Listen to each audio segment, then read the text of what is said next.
जय हिंद दोस्तों। आज की इस वीडियो में आपको एक ऐसी सच्चाई से रूबरू कराने वाले हैं जिसे सुनकर आप हैरान हो सकते हैं। बांग्लादेश और पाकिस्तान में हिंदुओं का कत्लेआम और भारत में मुसलमानों को संरक्षण मिल रहा है। चलिए इस दोगली राजनीति को समझते हैं कि हिंदुओं का नरसंहार कैसे जारी है। सन 1971 में बांग्लादेश को हमारे सैनिकों ने पाकिस्तान से आजाद कराया था, लेकिन आज वही बांग्लादेश हिंदू नरसंहार का प्रयोगशाला बन गया है। और जब से बांग्लादेश आजाद हुआ है तब से लेकर अभी तक 5 करोड़ हिंदुओं को घर में घुसकर मुस्लिमों द्वारा मौत के घाट उतार दिया गया है। औरतों की इज्जत लूटकर उनको मौत के घाट उतार दिया गया है और यह स्थिति आज भी जारी है। भारत में जब भी हिंदू मुस्लिम के दंगों की बात होती है तो पाकिस्तान का जिक्र जरूर होता है और यह स्वाभाविक भी है, क्योंकि पाकिस्तान एक राष्ट्र नहीं आतंकवादी विचारधारा है जो धर्म की राजनीति से दबाव बनाकर हिंसा द्वारा अलगाववाद को बढ़ावा देकर इस्लामिक सत्ता हासिल करने का प्रयास करती है। इसलिए भारत विभाजन की त्रासदी और लाखों हिंदुओं की निर्मम हत्या के कारण पाकिस्तान को आम भारतीय दुश्मन देश समझता है। लेकिन बांग्लादेश के प्रति जो पहले पाकिस्तान का एक हिस्सा था, उस तरह की शत्रुता की भावना नहीं देखी जाती है।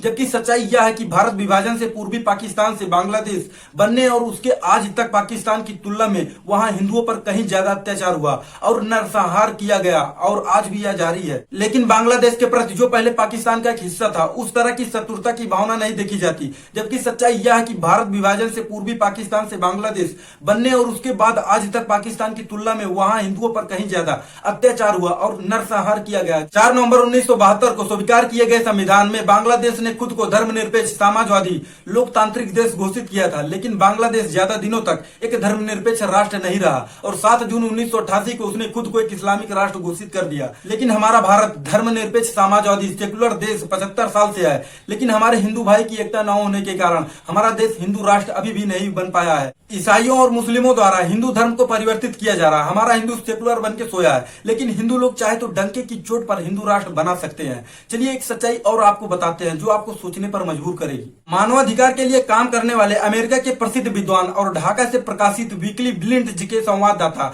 डॉक्टर रिचर्ड एल बेल्किन ने आज से 12 साल पहले एक किताब लिखी थी, a quiet case of ethnic cleansing the murder of Bangladeshi Hindu, जिसमें उन्होंने अपने बांग्लादेशी प्रवास के दौरान देखा कि इस्लामिक जिहादियों द्वारा हिंदुओं का योजनाबद्ध ढंग से नरसंहार किया जा रहा है और भारत विभाजन के बाद से अब तक लगभग 5 करोड़ हिंदुओं का सफाया कर दिया गया है। और उन्हें बड़ा आश्चर्य हुआ कि इतने बड़े नरसंहार पर भारत सरकार ने कोई प्रतिक्रिया नहीं दी और पूरे विश्व भर में इस पर किसी हिंदू या संगठन ने चर्चा नहीं की। फलस्वरूप हिंदू मरते रहे और मरते जा रहे हैं, उनकी सुनने वाला कोई नहीं है। बांग्लादेश एक छोटा और बेहद कमजोर देश है जो अपनी आवश्यकताओं के लिए दूसरे देशों पर निर्भर है और उसकी आर्थिक आय के साधन भी अत्यंत सीमित है। उसके हवाई और जलमार्ग भारत पर निर्भर है। बांग्लादेश की सभी सरकारें इस नरसंहार से प्रत्यक्ष अप्रत्यक्ष रूप से शामिल है और यही नहीं बॉस, वहां के संविधान में भी हिंदुओं की संपत्ति जब्त करने का प्रावधान भी है। हिंदुओं और अन्य स्वयंसेवी संगठनों के अनुरोध के बाद भी आवामी लीग की नेता शेख हसीना ने इसे हटाना तो दूर, इसकी कोई बात भी नहीं की। 1971 में भारतीय सेनाओं ने अपना खून बहाकर पूर्वी पाकिस्तान को आजाद कराकर बांग्लादेश बनाया, किंतु आजादी के कुछ समय बाद ही बांग्लादेश को इस्लामिक राष्ट्र घोषित कर दिया गया।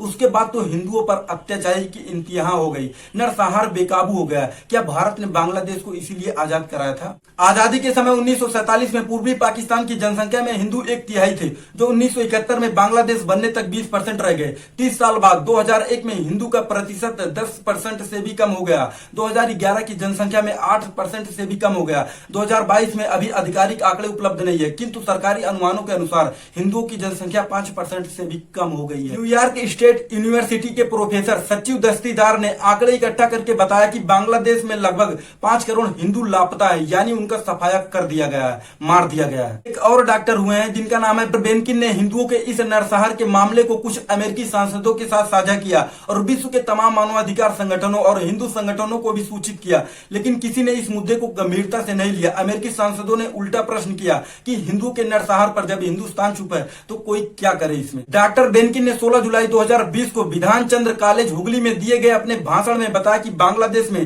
23 मार्च से 30 मई 2020 तक कोविड-19 के कारण लॉकडाउन लगाया गया। तब वह ढाका में थे।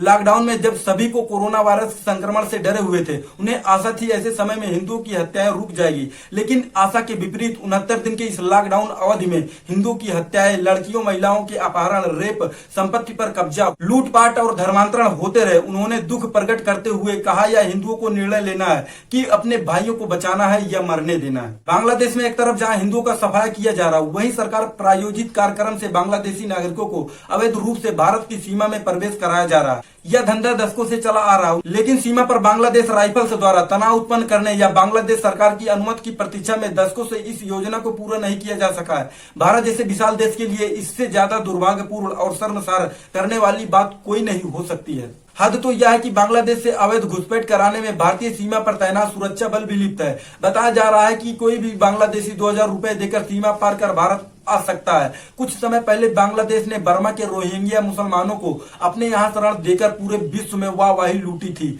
सभी इस्लामिक देशों और अंतर्राष्ट्रीय संस्थाओं ने बांग्लादेश को आर्थिक सहायता भी दी थी।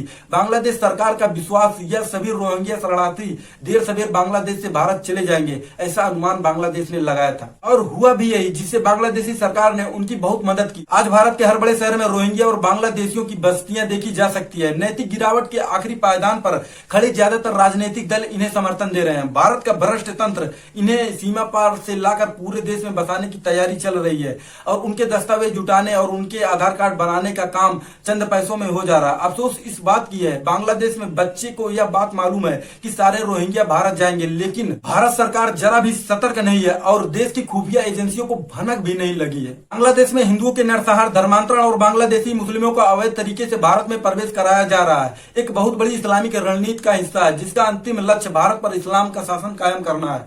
बांग्लादेश आज के संदर्भ में इस्लाम की सबसे बहुत बड़ी प्रयोगशाला है, जिसे चुपचाप इतना बड़ा काम अंजाम दिया गया है जो विश्व में आज तक नहीं हुआ है। भारत में भी जनसंख्या का घनत्व बहुत तेजी से बदल रहा है और 9 से अधिक राज्यों में हिंदू अल्पसंख्यक हो गए हैं। पाकिस्तान और बांग्लादेश के सीमावर्ती राज्यों के संदिग्ध राजनीतिक गतिविधियां चल रही है। यद्यप असम में सुधार दिखाई पड़ रहा है, लेकिन पश्चिम बंगाल के हालात बद से बदतर हो रहे हैं, जहां से चलकर जिहादी गतिविधियां बिहार, उड़ीसा और उत्तर प्रदेश में पहुंच गई। अंतर्राष्ट्रीय लेखकों के दृष्टिकोण को आधार बनाकर लिखी गई प्रोफेसर शंकर शरण की एक पुस्तक प्रकाशित हुई, इस्लाम और कम्युनिज्म 3 चेतावनियां, जिसमें हिंदुओं और विश्व के दूसरे संप्रदायों को सावधान करते हुए लिखा है कि किसी को भी इस्लाम धर्म से कोई चिंता नहीं होनी चाहिए और इसे समझने में बिल्कुल समय भी खराब नहीं करना चाहिए। लेकिन राजनीतिक इस्लाम, जो पूरे विश्व के लिए बड़ा खतरा है, उसे समझ लेना बहुत आवश्यक है, यानी इस्लाम को बैन कर देना चाहिए। लेकिन भारत में इस्लाम के ओटो की राजनीति चल रही है। इस्लाम कैंसर की तरह अत्याचारी मजहब है, जिसके कारण ही पिछले 1400 वर्षों में इस्लाम पूरी दुनिया को जीतकर अपने कब्जे में लेता जा रहा है। राजनीतिक इस्लाम काफिरों पर लागू होता है, इसलिए इसे काफिरों के दृष्टिकोण से अपने बचाव के लिए जितनी जल्दी हो सके समझ लेना अत्यंत आवश्यक है। इतिहास का सबसे बड़ा सबक है कि इस्लाम किसी के अस्तित्व को स्वीकार नहीं करता है, क्योंकि ये आसमानी किताबों पर चलता है और इसलिए इस्लाम किसी के भी साथ दोस्ती नहीं करता। किसी भी देश, धर्म, संप्रदाय, समुदाय के लिए इस्लाम के साथ हाथ बढ़ाने का मतलब है उनकी अंतहीन मांगों को पूरे करते जाना है। और डॉक्टर भीमराव अंबेडकर ने लिखा है कि मुस्लिमों की मांगे हनुमान जी की पूंछ की तरह बढ़ती जाती है और पाकिस्तान बन जाने से इनका अंत नहीं होगा, जो भारत में सच साबित हो रहा है। राजनीतिक इस्लाम धर्म की राजनीति करके दूसरे संप्रदायों पर दबाव बनाता है, अधिक से अधिक अधिकारों की मांग करता है, वित्तीय व अन्य संसाधनों की अधिकतम दोहन करता है और अनावश्यक दूसरे समुदायों से उलझता है, नित्य नए विवाद पैदा करता है। किंतु जिहाद कभी नहीं छोड़ता, चाहे कितना भी पढ़ा लिखा होगा। विश्वास आसमानी किताब पर करेगा, क्योंकि कुरान में लिखा है काफिरों की हत्या करो। अमेरिका और कई पश्चिमी देशों ने इस्लाम से बचाव के उपाय करने शुरू कर दिए हैं। इनमें फ्रांस अग्रणी है, जहां की सरकार ने इतने प्रभावी कदम उठाए हैं कि जिहादी ताकतों को पीछे हटना पड़ा। भारत इससे भी बेखबर है, क्योंकि वहां काफिर और काफिर नेता अज्ञानता के अंधेरे में जी रहे हैं, जिन्हें न खुद की चिंता है न भावी पीढ़ियों की। उनकी राय में भारत राष्ट्र नहीं, केवल संप्रदायों का समूह है। भाजपा जैसे तथाकथित हिंदू पार्टी भी दिग्भ्रमित और हीन ग्रंथि का शिकार है। बिना अच्छे मुसलमान का मतलब जाने उनके द्वारा ही इस्लाम में सुधार के उपाय खोज रही है, जो कयामत तक संभव नहीं है, बल्कि राजनीतिक इस्लाम को और मजबूत करेगी। खुद भाजपा को नहीं मालूम सरसंघ चालक का हिंदुओं और भारतीय मुसलमानों का डीएनए एक है, कहना शायद काफिराना आत्मसमर्पण है। उन्होंने इस्लाम के बिना हिंदुत्व अधूरा है कहकर संभवतः हिंदुत्व और सनातन संस्कृति को श्रद्धांजलि देना शुरू कर दिया है। तो राजनीतिक इस्लाम की भारत में सबसे बड़ी जीत है। हिंदू और हिंदुत्व के ध्वजवाहकों के ऐसे रवैये से तो भारत में सनातन संस्कृति और हिंदुत्व का भविष्य बहुत लंबा नहीं हो सकता। इसलिए इनके भरोसे बैठने के बजाय सनातन संस्कृति को बचाने के लिए सनातनी को जागरूक बनकर कार्य करने की आवश्यकता है। जो मुश्किल तो बिल्कुल भी नहीं है। दोस्तों, आप लोग समझ गए होंगे कि हिंदुओं को किस तरह समाप्त करने का प्लान बनाया जा रहा है। आशा करता हूं आप लोग कट्टर हिंदू बनेंगे और जल्द से जल्द भारत को हिंदू राष्ट्र घोषित करवा लेंगे। नहीं तो आने वाले समय में सेकुलर के चलते हिंदू का सफाया होता रहेगा और भारत में ईसाइयों और मुसलमानों को बढ़ावा देने के कारण ही 9 से अधिक राज्य में हिंदू अल्पसंख्यक हो चुके हैं। जैसे महाराणा प्रताप शिवाजी, झांसी की रानी सुभाष चंद्र बोस ने कट्टरपंथी ईसाइयों और मुसलमानों को दौड़ा दौड़ा के मारा है, वैसे ही भारत में हो रहे घुसपैठियों को सफाया करना पड़ेगा, नहीं तो यह भविष्य के लिए घातक बनेगी। हमें वीर शिवाजी का सपना पूरा करना पड़ेगा, भारत को हिंदू राष्ट्र बनाना पड़ेगा। तो दोस्तों, आशा करता हूं आप लोगों को वीडियो समझ में आया होगा। आप लोग वीडियो को शेयर करिएगा, वीडियो को लाइक, चैनल को सब्सक्राइब करिएगा। मिलते हैं अगले वीडियो में, तब तक के लिए जय हिंद, जय भारत, राम राम।